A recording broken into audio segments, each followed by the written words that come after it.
Government's cheap rice program continues to expand its nationwide coverage. This time, the country's most coveted staple grain made its debut in densely populated Bacoor City, where the president was gladly received by residents and beneficiaries with first dibs to the cheap rice, as our Kenneth Paciente reports.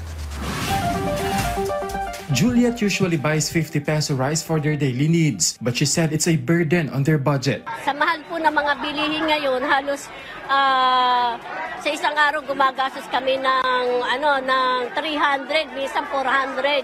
Opo.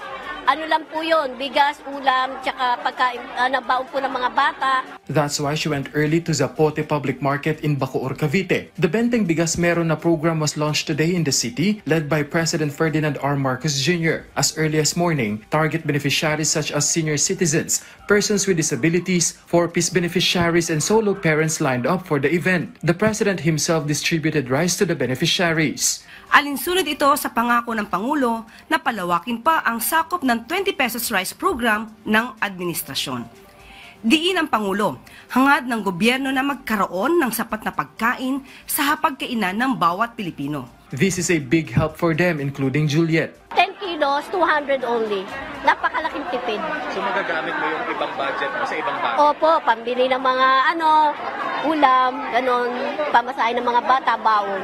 Malaking bagay po na itulong sa amin to. According to the Department of Agriculture, 5,000 sacks of locally sourced rice were allocated for the program's rollout in Bacoor, just about enough to benefit roughly 2,500 residents. This is the 94th distribution site for the Benteng Bigas Meron Na program since it was launched in May, a testament to the administration's goal to stabilize rice prices. Titignan po natin sa mga susunod na araw kung ano oras po natin siya bubuksan. Siguro pwedeng daily, pero may oras lang. Pero definitely makakaasa po sila na gagawin po nating regular ito simula ngayong araw na. The government is also finalizing plans to expand the program to other areas and sectors including farmers. But definitely, we're working on expanding it po talaga. Pagdating po ng 2026, ay lahat na po yan ay pwede natin pong mabigyan ng ating P20.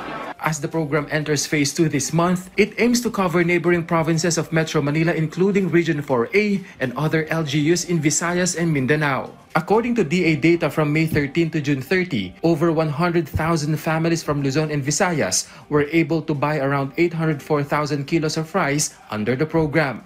Kenneth Paciente from the National TV Network for a new and better Philippines.